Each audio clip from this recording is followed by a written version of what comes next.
with the millions. It's that world heavyweight flow. Championship belt wrapped around my waist, yo. I got that Ric Flair figure flow. Slam you on the pavement, that's why they call me Street Pro. Create heat on beat flow. Like Jordan after the second time he three-peated, folks. Get ready, set, let's go. Fight toe to toe, release the flow created by this mic pro. Lights, camera, get low. Action packed, back to back. In fact, this monster will grow. Y'all better let him know. Man with the master plan, and you have no need to know. Hard like winter cold. Bust these fools, anything less than killing whack rappers is a crime. I stay trying to get mine. Stacking value, packing venues, winning over time. Ain't no fine timeline. Open your eyes, you're looking for the best, and this is what you find. Game is only for the bold. You came prepared, now get ready for the show. Introducing from parts unknown, your UFC and combat sports insider, Clubber D, the Combat G, and the Sports Professor.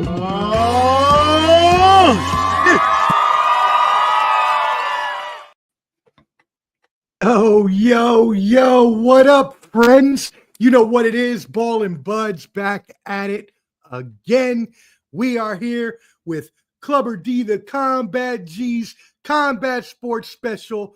I am your host, Omar, the Sports Professor Fonseca, but the star of the show, our UFC, boxing, MMA insider on such a huge boxing day, Clubber D, the Combat G. What's going on? Oh boy, you all right, Omar? Sound like that phlegm was up in that. I know you've been working double time. This man was on. You've been on pretty much every day of the week, right? I have been on every day this week. You got it. Yeah, it's been he's gonna do a telethon on Friday night. He's gonna be reviewing all of the Back to the Future in Espanol. He's gonna translate it in English. That's gonna be on Telemundo. He's also gonna be on I think Food Network and show them how to make baklava as well, the Puerto Rican way. So I think he's all over the place right now. Puerto Rican baklava, that would be tremendous. It's been a lot, especially having to deal with my other job, my business, with my this whole thing going on with the website company, which is just a whole nother mess that I'm having to deal with. We see some people piling in, so we're gonna wait while some people start to pile in. Make sure you're subscribed to Ball and Buds, BALLANDBUDS. Please hit that like button if you're watching. How was your week before we get started, as we let people come in a little bit more? Not too bad. And everybody, come on in, guys. Hey, look, there's a lot of people that like to peek. If you peek, just peek, like, and roll out. Okay. If you just want a little peek, see, and see what's going on, I understand. You know what I'm saying? You don't want to stay too long. Just want to see what's going on. And then, maybe your mom or your dad might get you in trouble. You might have to pop up out of here. Okay, just do a like before you peek in and out. Okay, but no, we're still here. We're still grinding. Okay, but yeah, just do a little peek, little like. The first person that gives us a like, we will shout you out on our next album coming out February 29th next year. Okay, we got you. We got a rap album coming out February 29th. It's gonna be amazing. Yeah, but it's week's going on. Okay, can't complain too much. Hopped on with Skywalker and Papa Junior and 86 boxing on a Sunday night, and then we had fun doing country box. What was that, Tuesday night? We did that.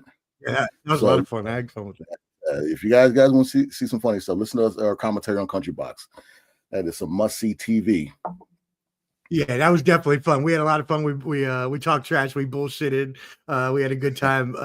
Just talking shit about the whole event. So y'all check that out. It is live on all the channels as well. Make sure you do tap in with 86 Boxing, Skywalker Boxing, Meet Papi Chun Yayo. Definitely make sure you tap in with those people and all the other people that come to this network and collaborate with us. So again, we thank y'all for tuning in. Let's kick this bad boy off. All right, cool. So first things first, it has been a huge week, and especially a huge day of boxing news, between yesterday and today. But first, before we get into that, there was a huge fight this weekend. Gervonta Tank Davis versus Lamont Roach Jr. And boy, oh boy, did we have some controversy. Not sure what happened, about what got his eye. You're going to let us know. But all we know was that someone could have been construed as possibly giving up. Tell the fans more about what happened. Well, I mean, like everybody saw in the 9th round, there was a jab that hit Devontae from Lamont the Reaper Roach, and you know, the man took a knee, regardless of Blue Magic, Soul Glow, Just for Me, Pink Moisturizer, I don't care. TCB, Sport and Wave. Doesn't matter. New Now doesn't matter what type of hair product he had in his braids, which Not was at all. debunked by the stylist later on that day. If you take a knee in boxing, if you take a knee, that is a knockdown. There's no way around it. It's a knockdown. That's it. It's a knockdown. That's it. You cannot take you can't do a Kaepernick and then just chill and get back up. You can't, and also you can't, as a man, Papa Chunyeyo said, you can't go to the corner and get a facial and then come back in the ring. You can't do that.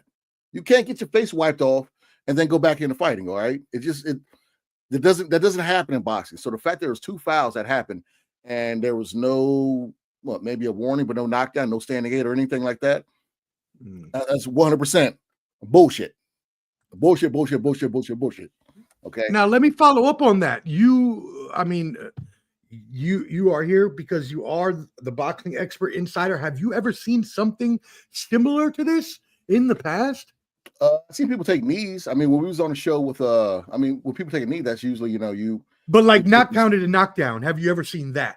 Nah, not that I could. Well, with the Zhang Kabayel fight 2 weeks ago, the ref did kind of jump in like he was gonna call it a knockdown, but then let Zhang recover and get it going. Right. And and Ernest over there. But this was like a clear. He went down to one knee. There was no ifs, ands, or buts about, what his intention was. It was to get away from the action for a second. 100%. That was a knee. That was a knee. You was down. Should have been a knockdown. I don't care what anybody says. Okay, you can't do that. I don't care if your hair's in the. It's just like in football. I remember when Antonio Gates pulled was it him or Larry Johnson? I pulled Palomalu's hair when it was on a fumble interception, and they pulled his. I think it was Larry Johnson. I think you're right. It was Larry Johnson pulled his hair, and they were like, "Oh, you can't." Yes, you can. It's part of the uniform. Okay, so either tuck it in, or you know what I'm saying, or tie a joint in the back. If you got your hair like that, you know what I'm saying. It's tough. You should know the rules. I mean, you're a champion. You're a world champion. You should know better. So the fact he did that, I mean, this ain't the first time. When he fought Mario Barrios, Mayweather actually walked over to the damn corner, was like trying to give them stuff for information from the stands. You can't do that either. You can't just walk over to the corner and start giving them information like that. So it's funny style. It's they letting it slide. He is petitioning to the commission. If they overturn it, that'd be pretty interesting if they overturn it. I doubt they will, but if they overturn that, then you're looking at a 10-8 round, and the way the judges scored that fight, you got Lamont Roach as a champion. He won that fight. So I think it ruined what Tank's next opponent was going to be, because he said his next opponent was in the arena. And process of elimination, Shakur was there. He said he wasn't fighting Shakur, and Shakur was already talking about fighting Ryo. Pitbull Cruz was there. Does anybody want to see him duck a champion to fight him? I doubt it. And one other person they showed, ringside was Jake Paul. Yeah, okay. You kind of, you got to eliminate who's there and find out kind of who's in the crowd. Now, the WBC president actually came out. I was trying to find the screenshot that I took earlier. Because of the fact that Lamont Roach's camp had filed an appeal with the New York Athletic State Commission over referee Steve Willis's handling of round 9, Roach had looked to overturn the victory. He was backed up by WBC president earlier today, who said that he thinks that it should be either a loss due to a DQ, for taking the knee, or win by points deducted from that round from taking the knee. What do you say about that? Yeah, exactly. I mean, I'm with that 100%. Tank should have lost that fight. And I was at the gym the other day talking to some folks, and a lot of Tank Glazers were like, "Oh, well, man, you got to beat the champion. You got to beat the champion." Well, a champion can't win if you just land one punch in the first round, and another person lands 3. Then you don't win that round. I'm sorry. I don't care what you say. Like, Tank woke up around the 5th or 6th round. He turned it on from then on, but styles make fights, and Lamont Roach's style was just Tank couldn't do nothing with it. I think his stature too. He's very broad shoulders with no neck and a big head, so he could slip the punches, and everything Tank was doing, Lamont Roach had an answer to it. Okay, and so I feel like they're gonna have to run this back. I would hope if they ran it back in DC, man, it'd be crazy out there if they did it in DC. But I think they might go to back to the Barclay or maybe Madison Square Garden or maybe even Vegas. But well, I mean, y'all were talking about how DC would have been the best place for it originally. Well, I mean, the thing about Tank, you can say what you want about Tank. Besides the Ryan fight where they say he did over $1 million, his numbers aren't always, the best ever or top, whatever, but he does sell out. Okay. The venue, he does sell out the venue. I'll give him that. Like if it's Vegas, I'm sorry, I'm not sure if it's not Vegas, but if it's LA, Atlanta, DC, the Barclays Center, Tank does sell. So he's good at no matter where he's at, they're gonna draw a crowd. Yeah, pretty much. Yeah. Pretty much. Cool. Shout out Morning Wombat. Hey, we appreciate you. He's been on every stream since he subbed last week. He says our channel has some of the best content on YouTube, so we appreciate you. Hey man, I appreciate that, Morning Wombat. He says Turkey is full of what he's been criticizing. Don't say that too loud. He's been criticizing Steve Willis nonstop on X. He was reading the scorecards to Shiraz's corner. He's in no place to be criticizing poor officiating. What do you say? I agree 100%. I mean, you can criticize Willis for that issue, and I've always doesn't Willis have a either his eye is lazy or I'm trying to be funny. I think is it a glass eye? I'm sorry, but like one is just not all the way there. It's looking the other way. He's looking at you and me at the same time. It's like it's one of those things. But I mean, Turkey Al-Sheikh, he got a little too passionate for Shiraz. He should have sat his butt down over there. But when you're a multi-billionaire, you do kind of do what you want to do. And he's literally Richie Rich or that Richard Pryor movie, The Toy. He could do whatever. He's that rich where he can just do whatever. Yeah, he's Tony Khan with AEW. There you go. Yeah, he's Tony Khan with AEW. And side note, the wrestling talk y'all had last, I was like, Jake, shut up. Don't just because you weren't alive for the Hulk Hogan era, don't act like it didn't exist. All right, I'm not going to go into that, but yeah. The first time we had a conversation about wrestling, him and I, or an argument about it, because we did a segment for Total Evisceration, we got into the same argument. I was like, dude, you're too young. You have no clue. I don't waste my time. Morning Wombat also says Willis was wrong to not score the knockdown, but we also have to hold the athletic commission accountable. They need to be more transparent about punishing bad refs for making critical errors. What do you say to that? Yeah, and that's across the board. Dana White deals with that in the UFC. They have bad refs like Steve Mazzagatti. He wasn't a good ref. Dana White couldn't stand him. Herb Dean. I like Herb Dean, but sometimes Herb Dean will let you get your ass whipped a little too much, before he stops it. So I think that the whole reffing thing is across the board, but I don't think that's controlled by a completely different commission that said who's going to be a ref. If I can ask Josh about that, he knows more about that stuff. But yeah, the reffing, it's the companies can't really pick that stuff, so it's kind of we're stuck between a rock and a hard place when it comes to that stuff. Yeah, you're completely right about that. Now, I do have one thing to add to that. I also had another screenshot that I saw earlier, and I took. The New York State Athletic Commission had confirmed that there was a technical issue that prevented instant replay from being used to actually address the controversy in real time. Yes, because you have a multi-million-dollar fighter in there and a multi-million-dollar gate and a second to the Rolling Stones gate record, and for some reason the instant replay doesn't work. Are you kidding me? The instant replay, that's great. That's like it's like the Super Bowl. Oh, for some reason, sometimes the goalpost is going all the way up for some reason, but it's a Super Bowl. It doesn't. How did that stuff like that just should not happen? Okay, like you have a person to check, triple check, quadruple check things for big events. Okay, you don't just wake up and go, oh, there's a fight today. Oh, let's go dust off the old machine and get it go. What are they doing up there? Okay, I might have to go up there and body. Somebody might need a power bomb or F5 up there. That don't make no sense. Make no Clever sense. D just Clever D just said looking like Mary Kate and Ashley Olsen on crack. You heard? Y'all don't ever disrespect me looking like Grimace from McDonald's. You heard? Disrespect me looking like the character from Futurama. You heard? Y'all don't ever disrespect me, undercover officer. Oh my God! He said, "Don't disrespect me, son." Oh, shout out, Nims. No sense. It's stupid. Yeah, no, that is ridiculous. That is definitely a wild excuse to use. And like you said, such a big event with so much on the line and so much money invested. It's embarrassing. It's embarrassing. I tell it. Shout out Adam Hurley. We appreciate you tuning in. Hurley. Shout out. Oh shit, my bad. My finger slipped. I'm sitting there moving my damn. Oh, you paper. good?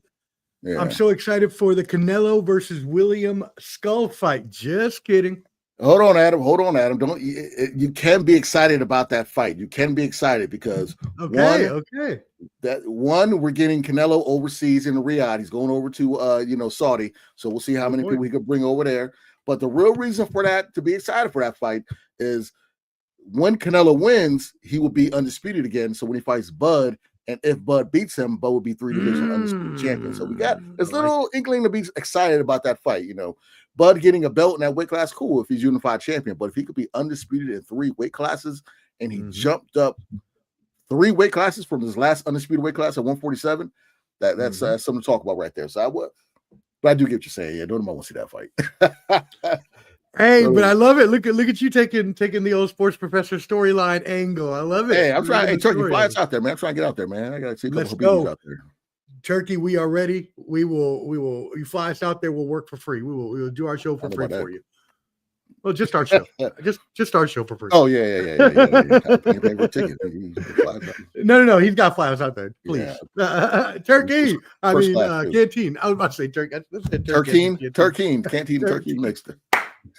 It's like the turducken at the football game, Thanksgiving. Shout out Canteen, my brother from the Bottom Line Sports. Man, Canteen, what's up, brother?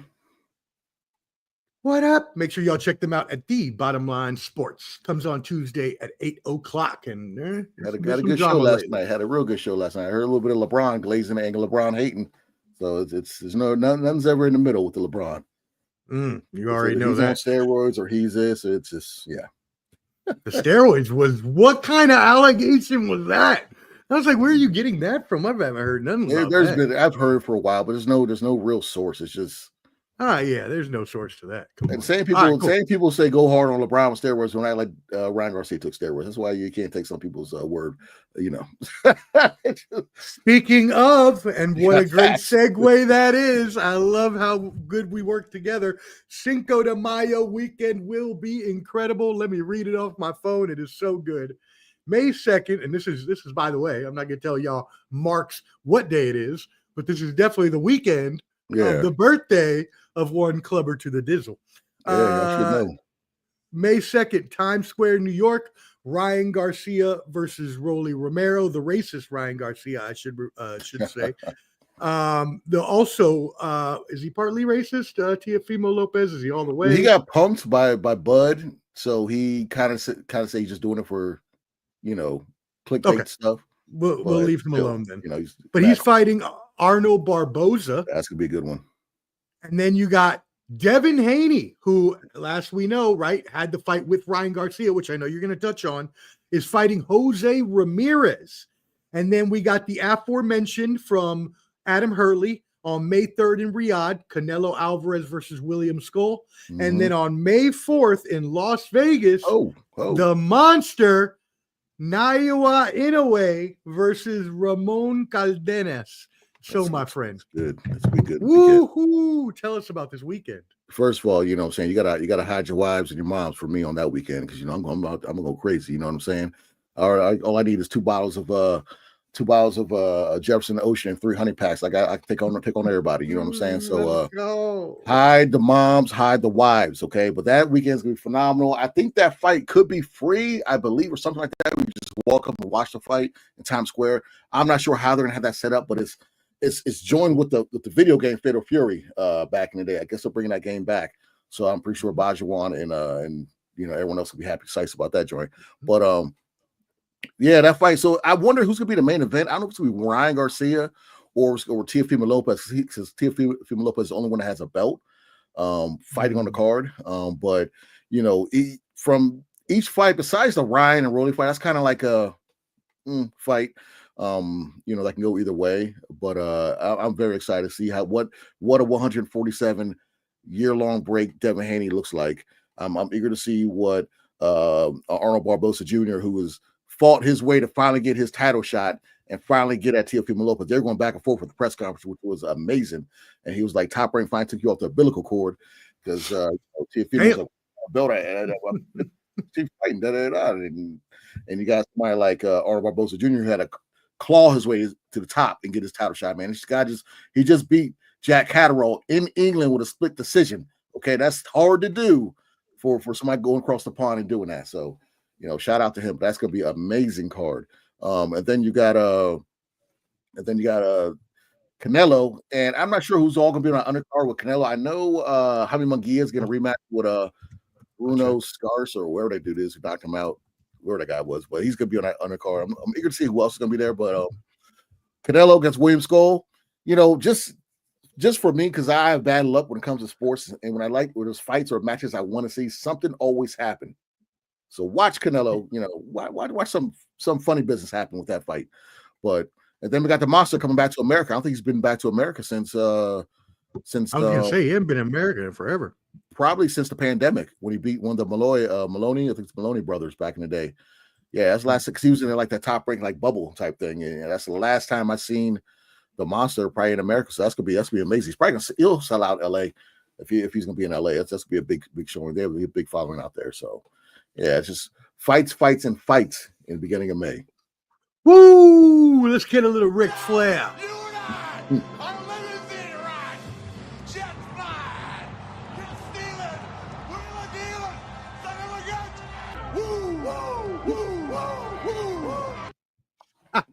And I saw that apology that Ryan Garcia, that semi apology he gave.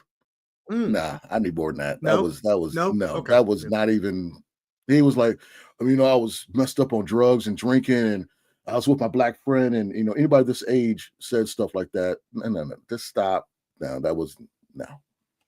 I don't remember exactly what he said, but I'm pretty sure he used the word. Didn't he say monkeys or something like that? Oh, the hard R. Yeah, okay. That's what I thought. Okay. No, most people do not go around saying that. The fuck are you talking about? Shut that shit up. Yeah, no. Don't make your own race look stupid. Come on now. Yeah. Hey, shout out to Abe Malave for the follow and says great commentary. Oh wow, it took you long enough. Well, thank you, Abe. Don't call me while we're starting. How about that? Calling him in the middle of the show. I hate when people do that. Yeah, it's the worst. Oh man. But I do want to follow up because you did ask about the undercard. Canelo Skull undercard is going to include Jaime Munguia versus Bruno Saracen. Yeah. And as well, Martin Bakole, who we just complained about being out of shape. Yeah. So there you go. That's that card. That's going to be interesting. That should be interesting. Mm-hmm. We'll see how that goes. Okay. And obviously, y'all don't need to worry about predictions. We will obviously have a show before that weekend for Clubber D's, all of his predictions for that weekend. So y'all be looking forward to that there in the beginning of May and April. Let's see. Need room and board. Yeah, you already know, Poppy. We need that room and board. We need the flight. We need everything. Goddamn right. Come on, Turkey. Hook it up. Yeah. 9 likes and only 5 watching. That's beast. Hey, like Dion said, they be popping in. Yeah, they pop in and out. The numbers on our end, it'd be crazy. It's going to be crazy. They stick and move. They just pop in and out. Thank you, Adam Early, for being one of those. 30 to 6 to 82 to anyway. People, I love you guys. Oh, man. Make sure y'all hit that like button if you are watching. We really appreciate it. It is free and it does help us in the algorithm as well. There's a QR code up top. You can find all our social media, especially subscribe to our YouTube. Adam Hurley also says, I got Bakole coming back with a vicious KO. Yeah. F.A. Jabe, he's a tall, sounds funny, but I give him the more traditional boxing African version of Deontay Wilder. Okay. Same height, very long, lanky fighter. Has power. If you ever see that famous fight when the guy just walks out the ring when the other dude walks in? That's F.A. Yeah. That's F.A. Jabe, who the big guy who walks in and the guy just walks out and walks away. And the guy was like, fuck it, I'm not doing this. Yeah, I think it's something wrong with the promotion, whatever. But the guy who was fighting was F.A. Jabe. Yeah, that was him. Oh wait, no, that was Curtis Harper, wasn't it? The guy from Country Box. I don't know if it was him. Was it? I thought that's what they. It was heavyweight. Oh, okay. Yeah, heavyweight. Yeah. Okay, Harper is. Curtis Harper was. No, I'm thinking of the dude who looked like Anthony Anderson. I'm my bad. That could be that was him. That was Harper. I think it was Harper. That was him. You're right. Yep. Anthony Anderson. Remember that the other day? That was so great. Yeah, it was Curtis Harper. The Temu Anthony Anderson versus the Temu Stringer Bell is a matchup for the ages. That's just beer and butter versus Newports and goddamn Newport Mad Dog 2020 and Mad Dog. Them dudes are fighting over a stick of butter. That dude ain't been in the gym in 15 years. Hell record. No. What was the record? 2-41. One of the cats was 2-41. And I'm like, dang, bro. Like after the 26, like you want to say, you know what, this ain't for me. Like ain't for me. Like this. Morning Wombat says it was Curtis Harper. Good Lord. But not we do have to clarify because I do like Curtis Harper. I've met him at Country Box. He's a cool dude. It was not due to him being afraid. It was due to money, issues and stuff like that. Yeah. Okay, cool. Up in there. I know, right? Let me make sure I say everything right about him. I don't need to get punched in the face. Anyways, moving on.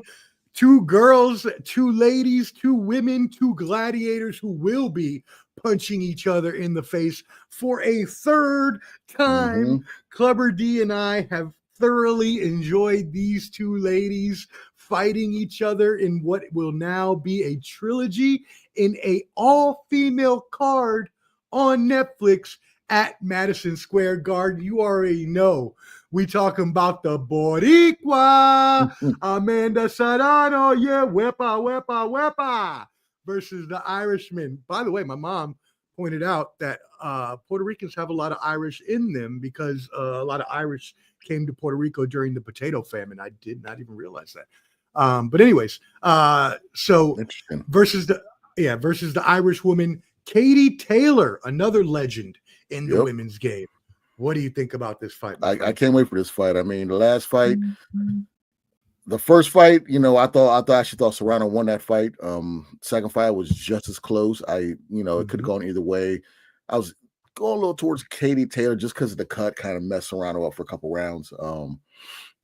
This fight, I wonder if it's going to be like a Vanderlei Silva versus Rampage Jackson when a person loses twice and the other one finally wins. And it's gonna happen. It's gonna be a part 4. It's gonna be a part 5. This is the female version of Bo versus Van Holyfield minus the fan guy falling in. I can't wait for this. This is gonna be the battle of Shepherd's Pie versus Rose Condules. You know what I'm saying? It's gonna be proper 12 versus Coquito. What else we got? We got Jameson versus Captain Morgan. So this is gonna be an interesting duo. You know what I'm saying? And I think Bacardi's Puerto Rican also, but I think that's Puerto Rican rum, right? Yeah, Bacardi. Both correct. Yes. Yeah. So, someone already got Katie Taylor already. Damn. Okay. Ooh. All right. McWawa with cheese. Thank you for tuning in. We appreciate you. Says I got Katie Taylor. So when is this fight? I forgot. It's gonna be summertime. It's gonna be summertime. I think June. They said June or July. 1 of the 2.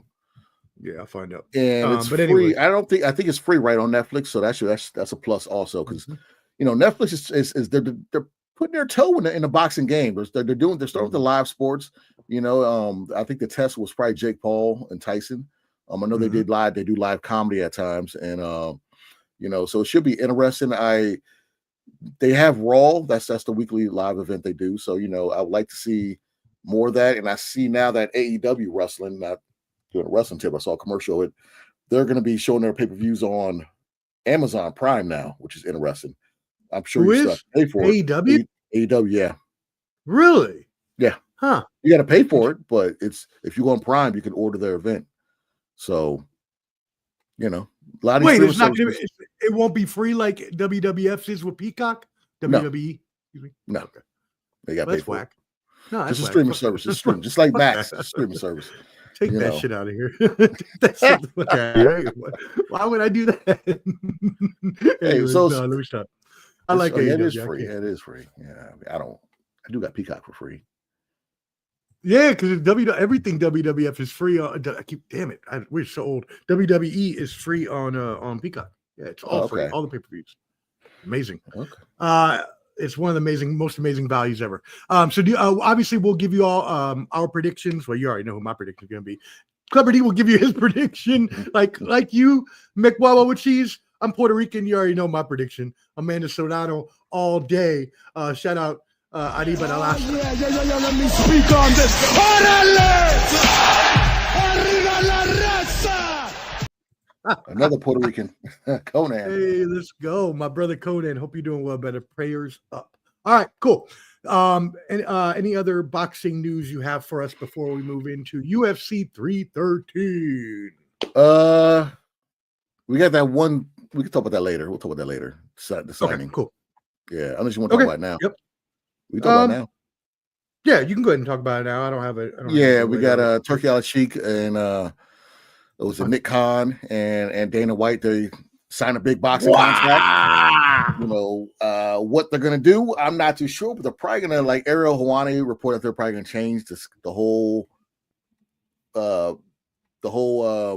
was a ceiling or scenery of boxing as we know it right now. So, you know, there's lots of possibilities they can do, from freak fights to actual making tournaments, and the tournaments being for a lot of money. So you can say F the belt. I want to go in this tournament, because Turkey Al Sheik holds a lot of the boxing cards. You know, he has every promotion besides Top Rank, which will probably be going there shortly since they're leaving ESPN. He doesn't have PBC yet, but Al Heyman lets his fighters fight over there. He gives them permission now so they can make money. So, you know, if you're an upcoming fighter, if you're a champion, each belt takes a piece of that pie of your salad, of your purse. So if you're a champion, Turkey Al Sheik says, "Hey, let's put on this $5 million tournament with 6 fighters.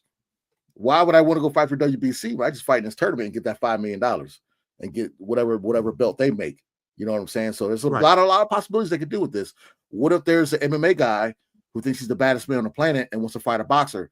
That's all within the same company. You know, that you don't have to pay UFC like they had to do for McGregor to fight Mayweather. They had to pay UFC $50 million, and then McGregor got his money too. So there's a lot of possibilities they can do with this. I don't mind it. You know what I'm saying? As long as I see good fights, that's all I'm worried about. I'm a boxing, I'm a MMA, I'm a combat sports fan. I just want to see good fights. I'm tired of the era of, I don't want to fight this guy because he's across the street, he's another promotion, or I'm going to duck this guy because I don't like the way he fights. No, you can't do that in the UFC. It's single source. Okay, if you don't fight, we'll take the belt. If you don't want to fight someone above you in the rankings, then you'll just stay stagnant. You know what I'm saying? So that's how it should be. You know, that's come from a fan's point of view. I know fighters might have a different point of view, but if the money's right, make it happen. You didn't get in the boxing world to negotiate. You get in the boxing world to fight and make money. So that's what these people need to start doing. I mean, that's true statement. We say this all the time on this program, and we've been saying it for years. The same thing, that that's all boxing fans have ever wanted. It's just the best fighting the best, and it used to be that way back in the 70s and the 80s, and then they got away from it. Everybody wants to hold their own. Everybody wants to keep their money. All this good stuff. Their pay-per-view gates. Get it? We get it. That's perfectly fine. But what needs to be taken into account is that you can never truly be the greatest, as Canelo has shown, when you don't fight the greatest, because then it starts to knock at your legacy. So let me say some other things on this that did kind of come out with the announcement. Because it will be all under, as Clubber D just said, all under the TKO banner with UFC, WWE, and then now this boxing promotion. They are going to be interchangeably using facilities. So like the boxers will have access to all of the UFC gyms all over the world and stuff like that. And so they'll be able to do that, which, like you said, will make it easier for cross stars to cross over and fight in the other promotions if they should desire. Okay, that makes sense. That's not bad. I mean, I wonder if that's going to spark any issues of, say, a fighter from rival camps there, and, you know, they get scrapping or something like that. That'd be, you know, and just think of just the little things they can do. Like I know WWE is doing a lot of new shows of up and coming wrestlers and things of that nature. Shout out to Francis, who's a producer of one of those shows. They could do that with boxing and MMA, like brand new, similar to the Ultimate Fighter, but just people just brand new that are just hopping into the MMA world and following their progression from a novice to an actual fighter. There's a lot of different things they can do with this and make money off of all of us. So I'm eager to see how it goes. If they need anybody for advice or anybody that's dusty, contact me. You know, yes, I got some ideas. There you go. Be lucky or be dusty, as we say on this program. I'm extra dusty. So you did mention, and this was one of the other things that was brought up within this agreement, is that Dana White wants to bring his ranking system to this boxing promotion. So you do have 1 versus 2 for the title every, you know, well, boxing obviously is a lot longer than UFC. You need probably 6 months, 3 to 6 months to fight versus sometimes UFC fighters can turn it around in a week or 2. I mean, boxers can do, but boxers don't do that. Young boxers fight, like Mayweather fought like 5 times a year, 4 or 5 times a year. When you're coming up, they want you to stay active. That's the issue with PBC type fighters. They're not active enough and backfires on them sometimes. So it's good for a boxer to fight at least, I mean, back in the day, they were fighting at least 3 times a year.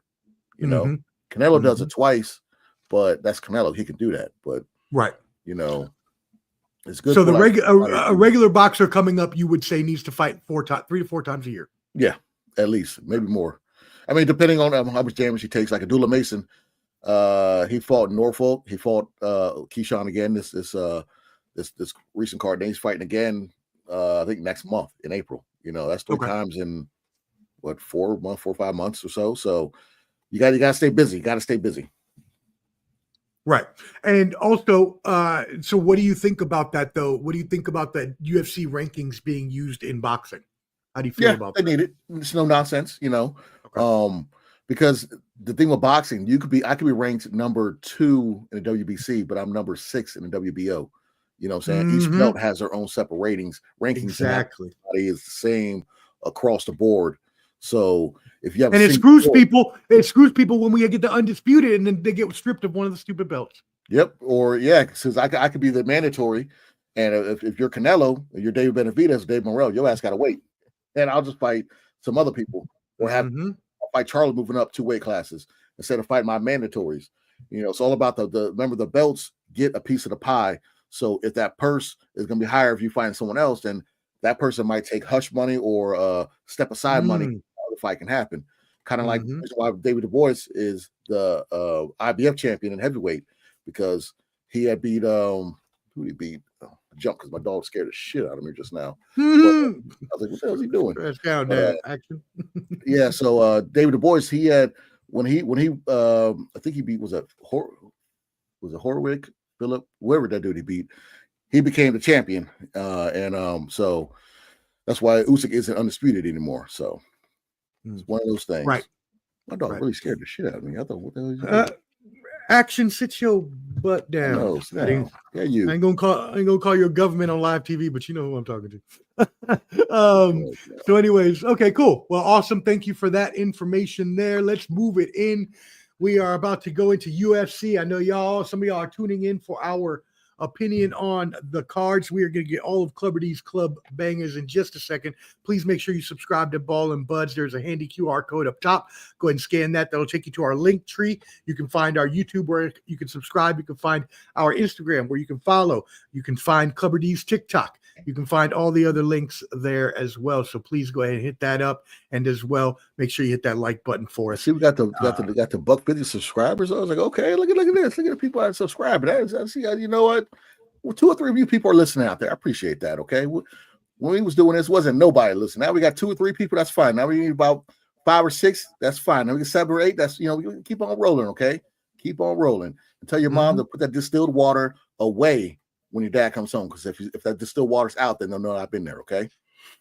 Make sure she slips that in the dresser drawer so Daddy don't see it when he gets home. When I put it on her, I got that dual hose CPAP machine. So I got a hose. She got a. You know, we both got masks. Same tube. You know what I'm saying? That's how. I put her to sleep. That's what I do. So you know, don't get mad. There's one, two. There's one big two. Just go whoop like that. You got two masks. But what's gonna rock a mask? I'm just saying. So, you know what? Before we move into UFC, it's funny that we just mentioned what we talked about earlier, because I was just looking on X, and Ring Magazine reports that WBC President Mauricio Suleiman has said that the WBC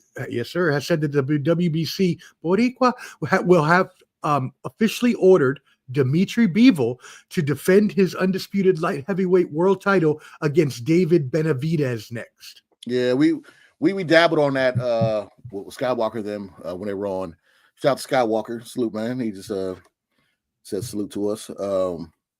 Yeah, we were talking about that's one of those things though that you were just talking about, where now the undisputed is no more undisputed, right? Well, they'll get step aside money. I think they're gonna do a part 3. I don't see Benavidez jumping up. I don't.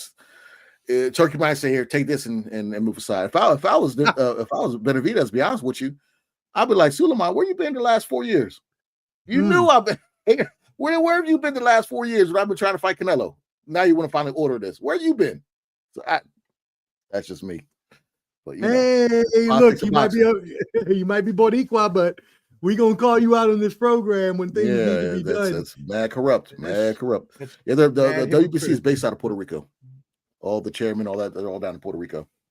Oh, that's right. That's where the headquarters is. You're right about that. Good job. Yes, I forgot all about that. Okay, cool. All right. Well, then let's move it on into the UFC. As we mentioned, thank y'all again for tuning in. UFC 313 is this weekend from the T-Mobile Arena in Las Vegas, Nevada. We are going to give you our Clubber D's analysis on co-main and main event, and then we'll give you the quick hitters on the rest of the main card.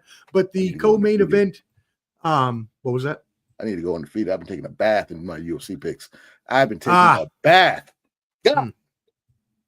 Sorry. Yeah, I was not going to call you out, but these past few cards, you've been on a little bit of a rough patch. I made a video of my predictions on one card. I didn't release the video, and it was just I wasted about an hour putting that video together. I'm glad I didn't post it. I'm glad I didn't post that shit. I'm sorry, Troy. My man Troy be listening. Hey, my bad, bro. I got you. Got you this one. Great. In the co-main event, we have Rafael Fiziev, the number 11 ranked lightweight, versus the number 3 in the world lightweight, our boy, Justin Gaethje.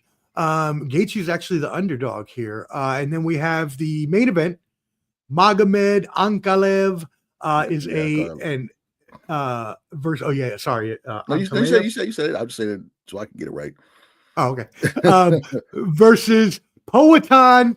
You know we love him here on this program. The champ, the man. He will fight anytime, anywhere. It seems like Alex Pereira. So what a damn fight this is going to be. What are your initial thoughts on this before we get into each individual fight? This card is. I mean, you're supposed to have. Faziz is stepping in for Dan Heyman Hooker, who got an injury, and Justin Gaethje is going to fight Faziz again. And you know, I'm pretty that fight. I'm intrigued, but it's on 4 weeks notice. So I'm just waiting for my dog to quit doing spinneroonie so we just lay down and quit making a bed over there. Not the Booker T spinneroonie. Yeah, the dogs. We gotta get the covers, move it around, lay down. All right, now he's down. Golly. That's great.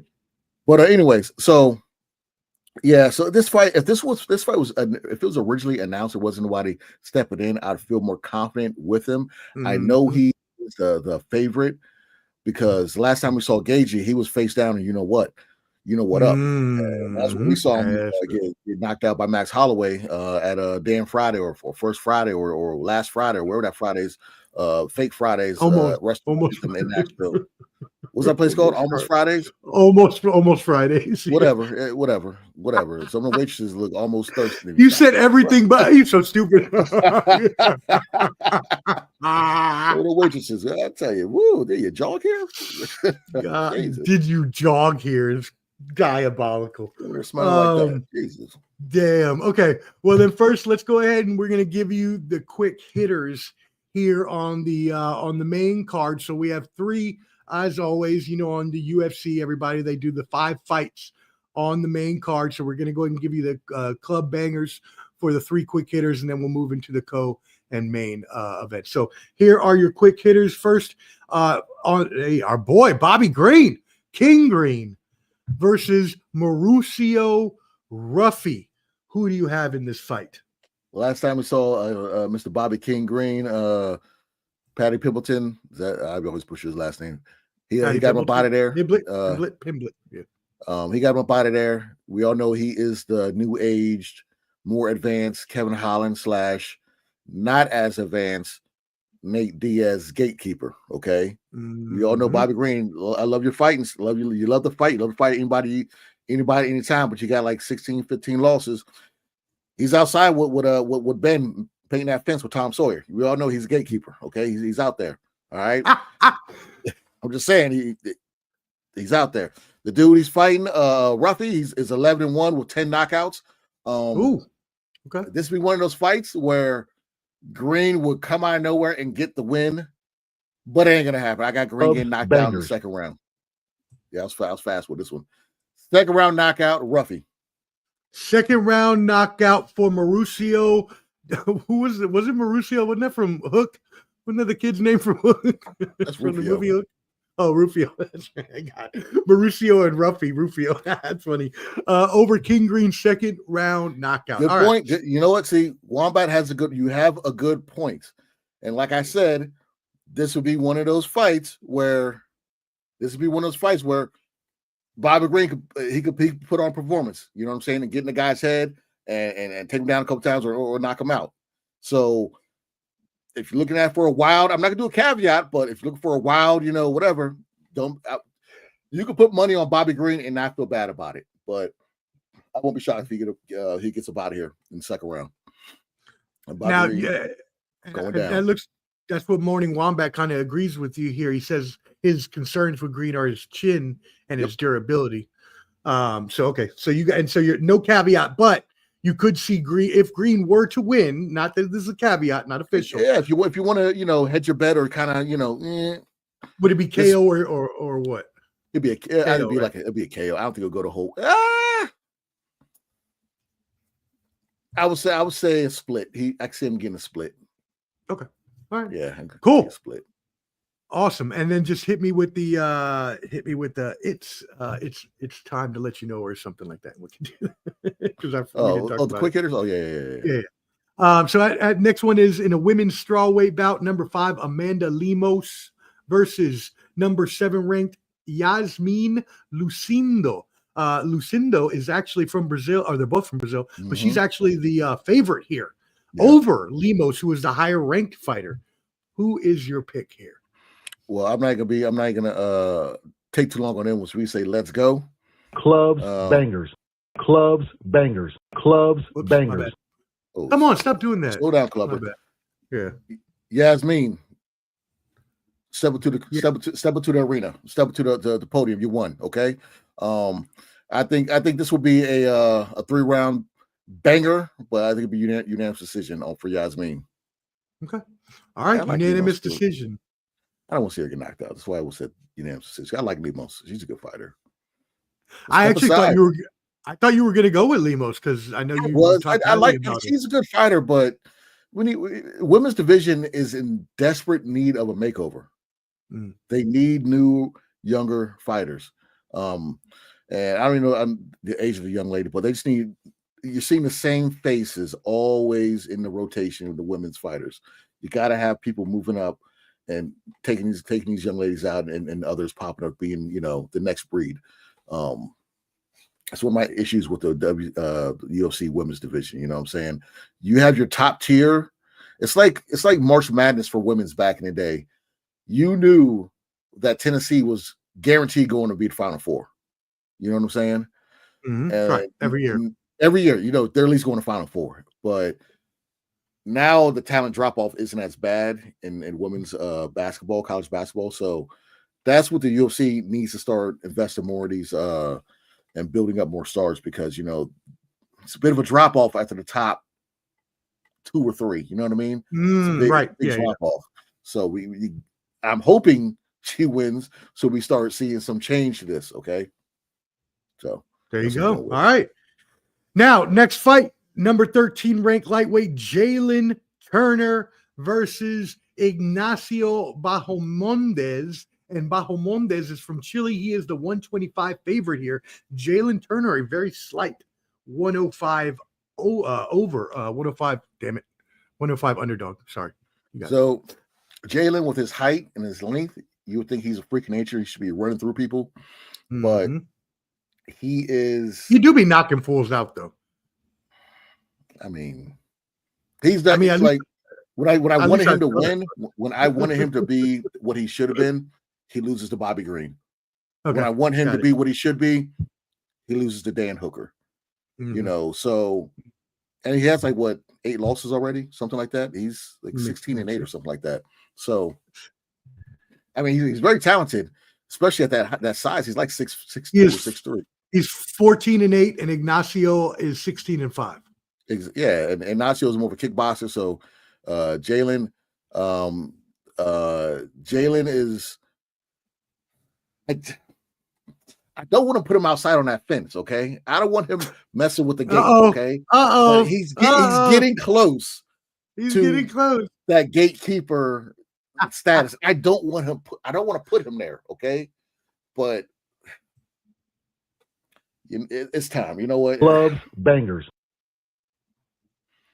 He might as well get the bucket. I don't think he's going to win today. I don't think he's going to win. He might as well get that paint bucket. He might as well get that brush, get that bucket, go ahead up outside. Go on outside, all right? He's going to have to go ahead and get outside, all right? He's got to help Nate Diaz, help Bobby Green, help Kevin Holland. Somebody got to nail the fence. Somebody got to make sure the gate's not a squeaky going, opening, closing, you know. All my favorite dog fighters, they'll just be in there. They're dogs. And yeah, Jay, I like him, but God, dog, man, jeez. The dude he's fighting is no joke. He's very good, okay? And I can see him getting caught, or I can see him just want to stand up with him this whole time and just losing in points. It'd just be a unanimous decision. It's one of those fights where it can go the whole distance, or he can get knocked out or get like a body shot and go down like in the second round or so. I'm not feeling Jalen. I'm sorry. I know he trains with Hamza. I used to train with him and do all that stuff, but it's just, yeah, I'm sorry. You got to go up outside. I go outside, tend to that gate.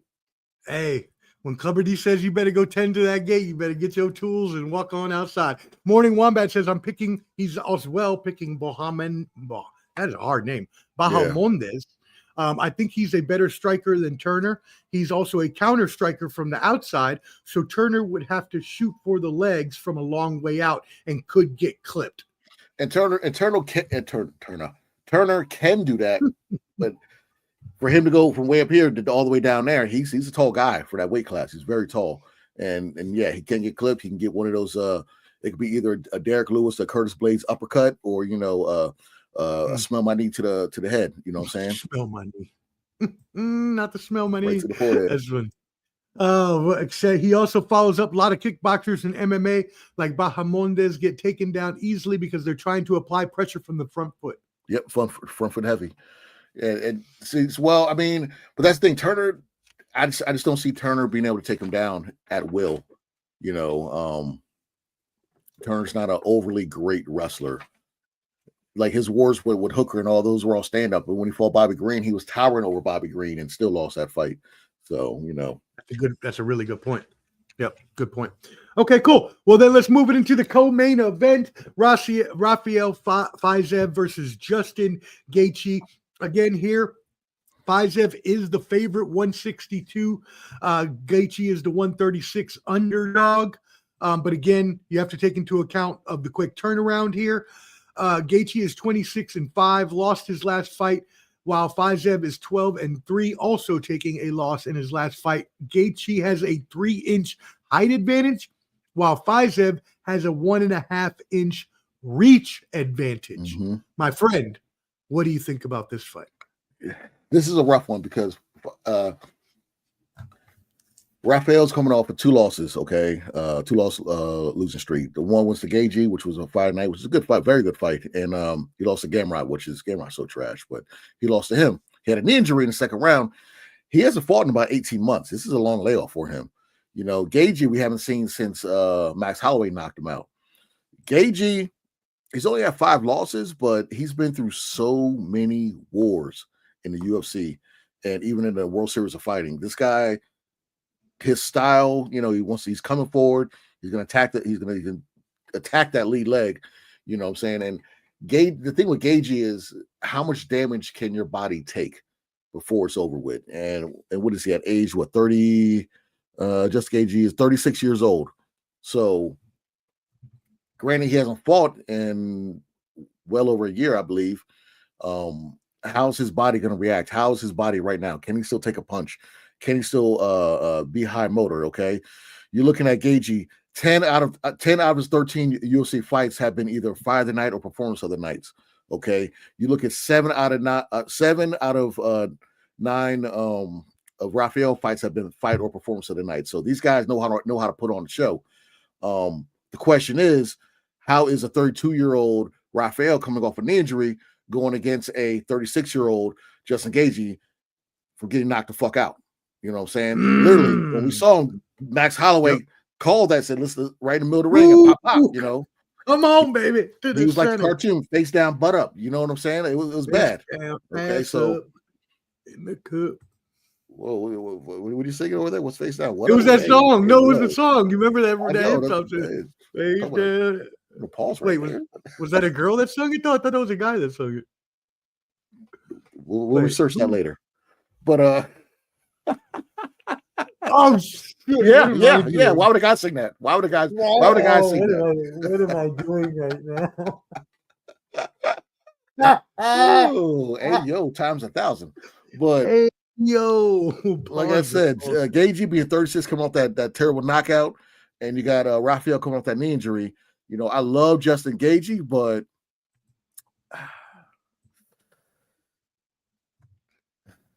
Gloves, bangers. Yeah.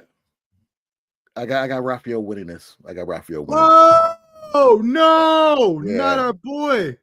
I got Rafael winning this one. Taking out our boy Gaethje. No. What do you have? How do you have Fiziev winning this?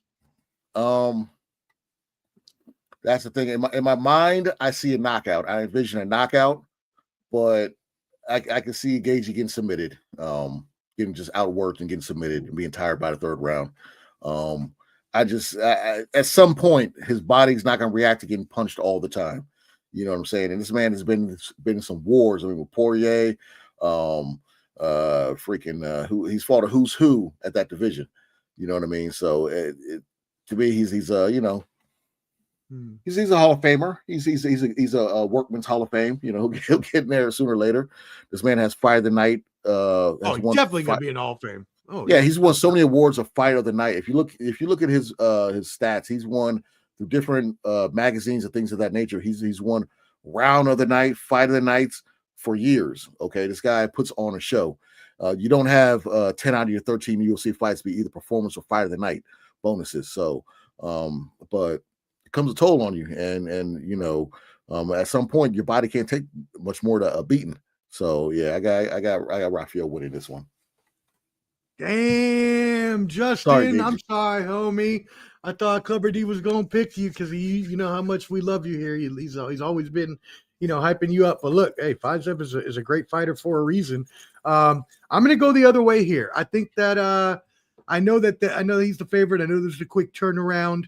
I think Justin Gaethje is feeling at this point that he's already a Hall of Famer, but a few more losses may start to put a dent on his legacy. Yeah. And I think he kind of wants to try to control that ending of his career. So I'm going to just go out on a limb. I mean, you're the expert, so you're probably going to be right, but I'm going to go on a limb and say Justin Gaethje. Justin Gaethje with a KO. Let's say KO. He usually likes to fight for a little bit. Let's go KO 3. Gaethje. I mean, the first fight, you know, this is supposed to be Fiziev's like coming out type party, like his, you know, step to that next level. And Gaethje showed that he still had a lot left in him, and the wrestling towards the end of that fight is what want him to fight. You know, taking him down, kind of keeping him there, because Gaethje's a very good wrestler. He trains with Kamaru Usman. You know what I'm saying? But right. You know, I want to go with Gaethje. It's just that knockout I saw is just that, and that was bad. Weird, you know what I'm saying? And at the age 36, he could come rejuvenated. I actually hope I'm wrong because I love watching him fight. I don't want him to lose a bad fashion. So this is one of the few times I hope I'm wrong, but I just feel like, but there's still with Rafael coming off that knee injury, he hasn't fought in 18 months. You know what I'm saying? So how's he gonna look coming off that knee injury? So there's a lot of what else and then what's gonna happen type deals with this one. So yeah, it's a really good point as well. So we'll see if that rust plays any factor, because obviously being out, even though you have training and stuff like that, being out of the actual ring in an actual fight, having to react at the quick reaction time and speeds that you need to is a lot different than training in the gym. All right, so cool. Morning Wombat, what do you think? I know you've consistently been with us in the stream. Who you got in the co-main event? Anybody else? Drop it in the comments and let us know who you got in the co-main event, whether you got Justin Gaethje or Rafael Fiziev. All right, let's move it into the main event of the evening, UFC 313. For the light heavyweight championship of the world. The reigning defending champion has been on a roll, has taken fights out of nowhere, off the blue, just demolishing cats left and right. His record in UFC is 12-2. Obviously, we know he has a lot more fights than that. 12-2. And while he's fighting Magomed Ankalaev at 21-1 with one no contest. Both are coming off wins. Pereira has a 1-inch height advantage and a 4-inch reach advantage, although Ankalaev does have a 2-inch leg reach advantage. My friend, what do you think about this fight? Whew. So everybody feels, yep, exactly. Morning Wombat, I'm with you on that. So with Magomed Ankalaev, the thing about him, you think because he's with Khabib and it's all Dagestan wrestling. He's a combat sambo fighter. This man, he has. I was looking up stuff. He has 11 gold MMA championships out in Russia and competed in WMMA out there. I think that's in Europe, I believe. And he has one gold combat sambo championship. So he knows how to fight. They have one common opponent in Jan Blachowicz, where when Magomed fought Jan Blachowicz, it was a very boring fight and it was a draw. When Alex Pereira fought Jan Blachowicz, that was actually the same night as Terrence Crawford and Earl Spence. I was watching both fights, like boom, boom. That fight was a split decision going to Pereira, which I thought he actually lost that fight, but Jan Blachowicz, he was able to take him down. You know what I'm saying? And that's what you're gonna have to do. You're going to have to take Pereira down and keep him on the ground. Can Magomed do that? Yeah. Is Magomed gonna try to stand up and do that sambo style fighting? Possibly. If this fight goes past 3 rounds. Don't you tell me. Don't you dare tell me. Fight goes past 3 rounds. Gloves, bangers. Magomed will win. If it goes past 3 rounds, my God. This fight. I'll say it right now. What? Past 3 rounds, Magomed will win. If it goes past 3. Now, if it doesn't, Pereira's gonna knock him out. Pereira will knock him out in the first round, knock him out in the second round. He might knock him out in the third round, but if it goes past 3, I got Magomed. That's my caveat for this fight. I told myself I would never bet against Pereira, but if there's anyone in the heavyweight that has the tools to kind of slow him down and take him away from his power and put him on his back, Magomed's the one to do it.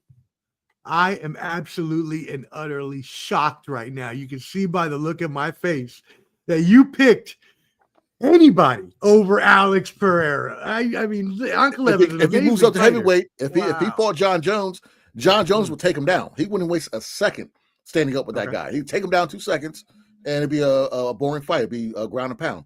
So Magomed training with Khabib and Islam and the rest of the Dagestan crew, there's no way their plane is going to stand up with him. They're not going to want to stand up with him. They're going to keep it inside, do a lot of infighting, and take him down. And there's no way they're going to want to stand up with him. It's like Yuri Bohashkic and Roundtree and Jamal Hill want to stand up. No, you don't stand up with him. Are you crazy? Man, he would knock the race off your face. You don't do that. you got to take that man down. So Jan Blachowicz was the blueprint on what you need to do against him. And Magomed and Jan had the most boring fight ever, but I think he could make this fight boring. And the thing with Pereira, he kind of gasses towards the later rounds, but that was when he was damn near cutting his leg off to make weight fighting Izzy. But he's 37 years old. I know he has a lot of wear and tear on his body, but he likes to stay active because he likes his pulse, likes to be loose. So that's where I'm saying if it goes past 3 rounds, Magomed can win this fight. Okay, so you have it there. Clubber D, Club Banger, KO for Alex Pereira in rounds 1, 2, 3. If it's later than round 3, then it's Ankalaev. And would you say sub or would it go decision? It could be either or. I would most likely lean for a sub, probably like a rear naked choke. We've never really seen Pereira's jiu-jitsu. Mr. Glitz over there. We've never really seen Pereira's jiu-jitsu, how good it is. So I would love to see if he can. You all right over there? A little strobe light. But I would love to see him in that situation. If I'm wrong, I would love to be wrong. That means that he's evolved his mixed martial arts game. But I haven't seen that yet out of him. So Magomed could pull this one out if he sticks to the game plan. Okay. Yeah. Let's check out some comments here. We got some comments from Morning Wombat. He says, I think Big Ankh could give Alex some major problems. Ankh has a clear advantage in the grappling, but he's also capable of striking with Pereira, especially if he incorporates that takedown threat. He also follows up. Anyone at 205 could get chinned by Alex, but I agree with Clubber that Ankh will need some ground control time to be successful. Ankh isn't just a puncher on the feet. He's pretty crafty and technical.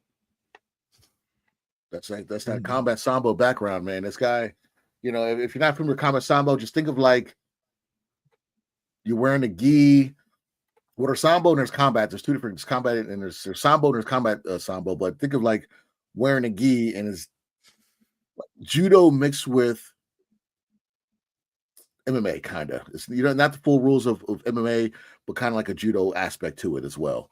So kind of like how Fedor fought. When Fedor, he get in, grab you, take you down, grapple, do something like that.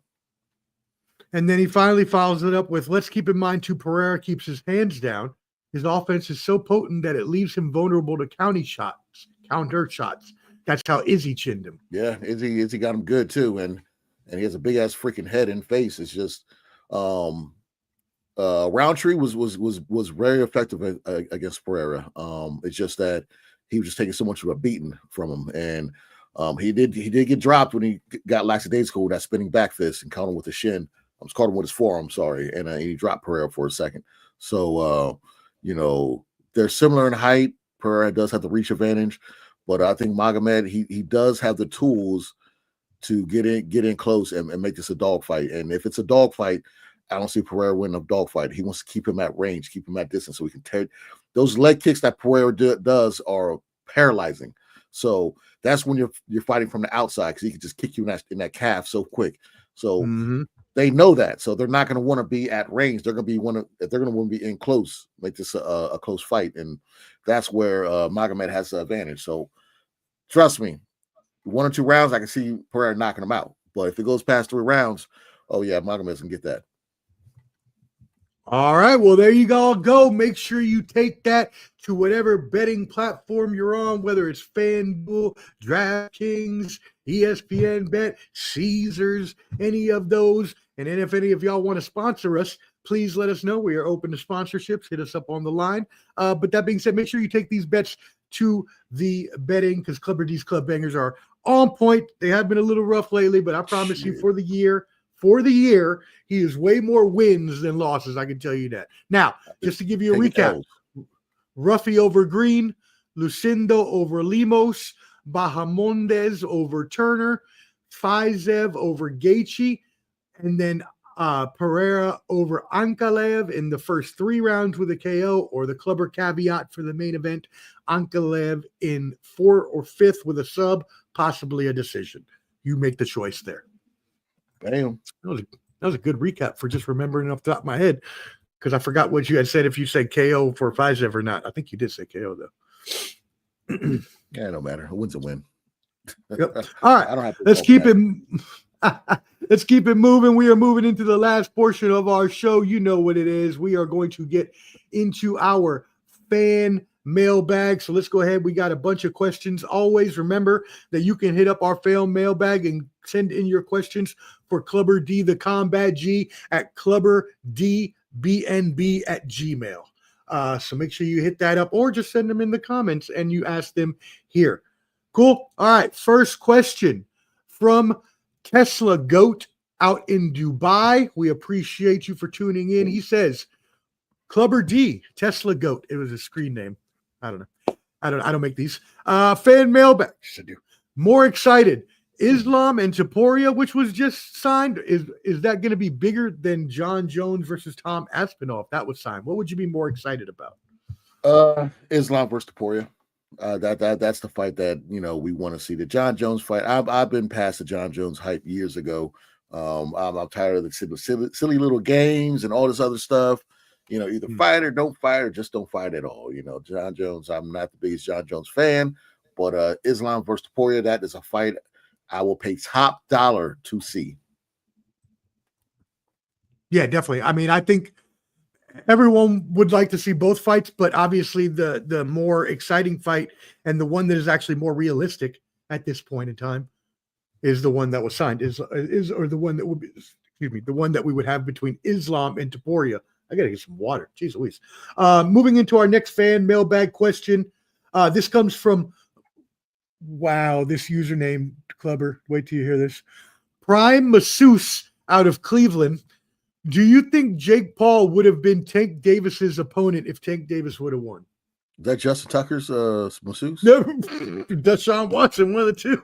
I mean, Lee, Jesus, the prime one. Yeah, actually, I honestly think it was going to be Jake Paul, because Tank said that at the fight, he said they had other plans. They weren't really thinking about rematching Lamont Roach after the fight. They weren't even thinking about that. They said, I'll do it after another fight. And like I said, he said that the person he was going to fight was in the building. Jake Paul, I've never really seen him at a Tank fight, or they really showed him. Tank criticized him heavy when he beat Mike Tyson. So I put 2 and 2 together. He wasn't going to fight Shakur. I don't think he was going to fight Pitbull. That's not something to say, wait till. No. I think it was going to be Jake Paul. And it was probably going to be like an exhibition, because kind of like when Floyd fought Logan Paul. And mind you, he wants to one-up Floyd. He's not a Floyd fan. You know what I'm saying? So Floyd fought Logan. They had to do it they had to make an exhibition because of the weight difference. And I think they did the same thing with this one, because Jake Paul is 190. Right. Okay, cool. Well, thank you for that. And there you go. That is, he told you earlier in the program that there were people in the crowd and you needed to play process of elimination. And so there you go. There's your answer. And so we'll see what happens now with the Lamont Roach Tank Davis thing. We'll see how this gets played out in the appeal, and we'll see if we get a rematch on that fight there. All right, next fan mailbag question. This comes from Sweet Science Chin Music from Alamo, Texas. Will boxing become the #1 combat sport again? I guess he's referring to the TKO stuff, I'm assuming. If boxing keeps putting on the performances they're doing right now, and I know the homie Papi Chuneo was like, we got to bring more of these fights back to America, which I do agree on to a certain extent. They can, because if you look at the UFC landscape, besides Islam and Topuria, who are the young stars everybody is ready to watch and fight right now? You know what I'm saying? You can't really think of any young, good fighters, while boxing has a lot of young, good fighters in different weight divisions. I mean, heavyweight is pretty top heavy with the older guys. Or when I say older, I'm talking like 32 and up. But, Tank is 30, but you got somebody like Devin Haney, who's like 24, 25. Teofimo Lopez, 24, 25. And You know, you got a lot of Boots Ennis who's in his mid-20s. So there's a lot of young fighters in boxing that can go on for a couple more years. And you got the guys coming up with Keyshawn's and Abdullah Masons I mentioned before. So there's boxing is marketing their guys a little differently. And you'll see you don't really have too many young stars that people are super excited to see at this time. So I think give it about 2 more years. If they're putting on great fights, great boxing fights, I'm thinking boxing will take over. All right. Hey, there we go. Clubber D and I, old school boxing fans, we love the sweet science. So first of all, sweet nickname, but also we obviously want boxing to be very prominent, where all the best fighters are fighting the best. I think we've stated that enough on this program. That should be the damn motto of this program. The best fight the best. Be lucky or be dusty. Shout out our brother Mutt. What up, John? The homie. John turning My in. brother right there. Yes, sir. Thank you, brother, for tuning in. We appreciate y'all. Morning Wombat has a couple questions. First, he says, I think Topuria is the best boxer in UFC. Who would you pick? Boxer in UFC. Boxer. I did have Max Holloway up there until he pieced up Max Holloway.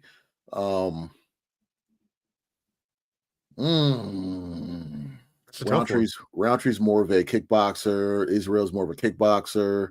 Pereira's more of a kickboxer. They're not really staying up traditional. Yeah, I probably Topuria his. Yeah, I'll go Topuria. If he sticks with it, Cody Garbrandt is the ex Golden Glove winner. He's actually a really good boxer, but I'd say right now Topuria probably is the best boxer in the UFC. Okay, well, who would you have as a runner-up then? Who'll be next up? Probably Max. Okay. Yeah, probably Max. Yeah. Okay.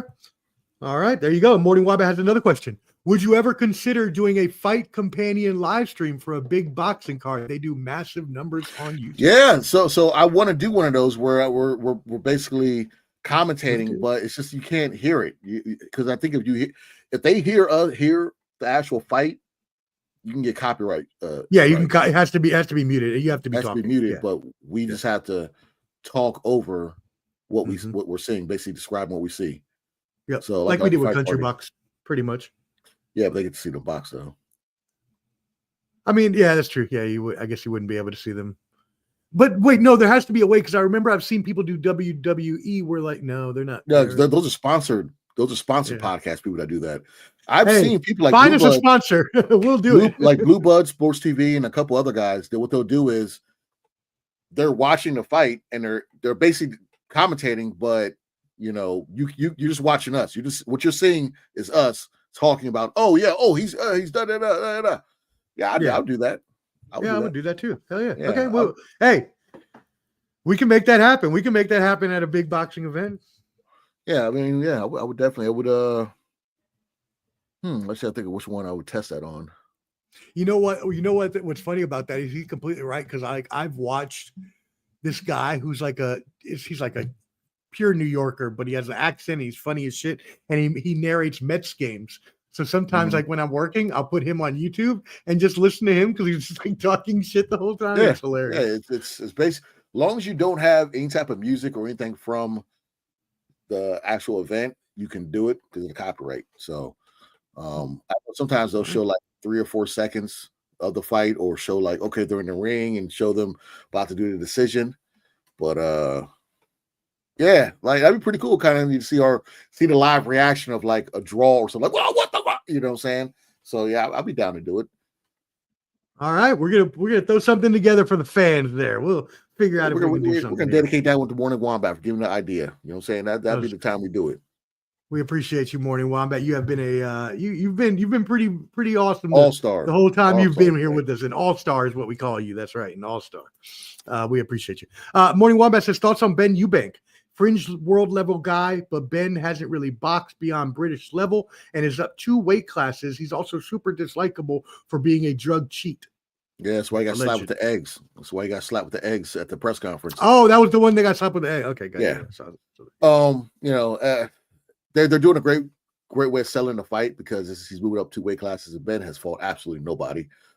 He is a steroid abuser with the eggs, with saying he got the stuff from the eggs he took. Come on, dog. Like, find a better excuse. What's wrong with you?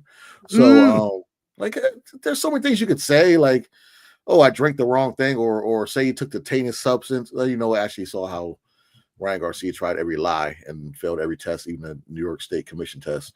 But yeah, no, I mean, Eubanks, I got Eubanks. I'll wait for my decision, but I'll put this. I ain't got been winning. I'll watch it. I think it's pay-per-view. Oh, I don't know. If it's $20, and it's early in the day because it's over in England. I think they're fighting at some soccer arena. So if those two fighters can put 70 to 80,000 people in the soccer arena, that tells you something about American fighters, because they're not world-renowned fighters at all. I mean, they're decent, but they're not world-renowned. If they can fill up that arena, that's amazing. I mean, you're completely right. I mean, the way that some of those fighters that aren't even, mainstream heavyweights can sell out Wembley is just crazy. And that's a fight that'll probably be on a Saturday. I'll probably be on a Saturday during the day. We might be able to do that one. Might be able to do that. Might be able to do that, Morning Wombat. Might do a stream for that one. We'll see. We can we can see if the fellas want to do it too. Yeah, definitely. Should do a roundtable. That'd be awesome. Morning Wombat says, just want to give y'all appreciation. Y'all streams are always good. Y'all really know your stuff when it comes to combat sports too. Trust me when I say that.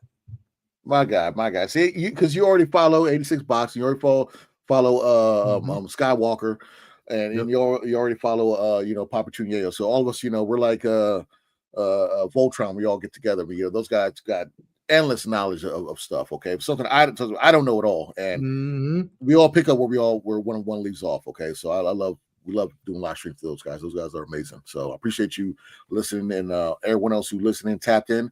We appreciate you. Thank you.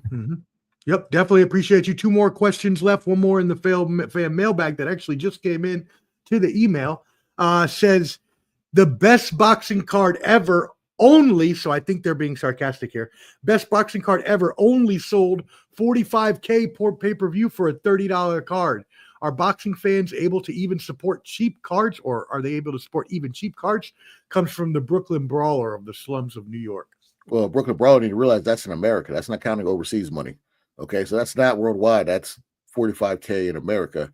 So is that still low for American though, in terms of a pay-per-view? Better be if Bivol are an American. Zhang and how many Americans were on that card besides Shakur Stevenson? No, but I just mean just like in general, like as a fight card in America. We don't Tank put 19,000, which is good, in Barclays. Okay, got it. If you go over there to Manchester or something like that, they do that all the time. You know what I'm saying? With lower ranked people. You know what I'm saying? So kind of like we just talked about, Eubanks and Ben, they're fighting in a soccer stadium with no belt. Like, right. If they fought in America, they fight in the backyard, nobody will care. You know what I'm saying? So that's true. The passion, that's why Turkey's taking the fights over there, because they're more passionate over there. They support. We don't really do that much here. People just rather just steal. So it is what it is. I'd like to see the international numbers for that fight. So, and you gotta look at it in America. I mean, like I said, Shakur Stevenson and Virgil Ortiz were probably the only 2 Americans on that card. So go figure. I'm looking up that question right now to see what was the pay-per-views internationally. Let's see. Pay-per-view. I wonder what they sold as far as, Sky and all the rest of the different let's see. I can't find it. I'll update it later. But anyways, all right, cool. Let's keep it moving, because I can't find that right now. I'm not going to waste time on the stream. Last question of the day before we get out of here comes from, as always, me, yours truly, the sports professor. I say, and you all know I am, as I mentioned, Boricua from Cagua, Puerto Rico. Serrano, Amanda, pushing for 3-minute rounds versus 2 minutes. Will she actually get it this time around? I doubt it.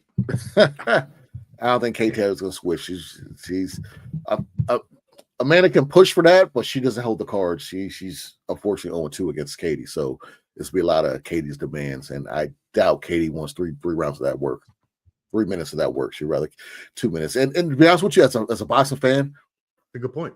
The ladies, they go straight at it for 2 minutes. There's no bullshitting around. They got to go. You only got 2 minute rounds, so you got to get it in.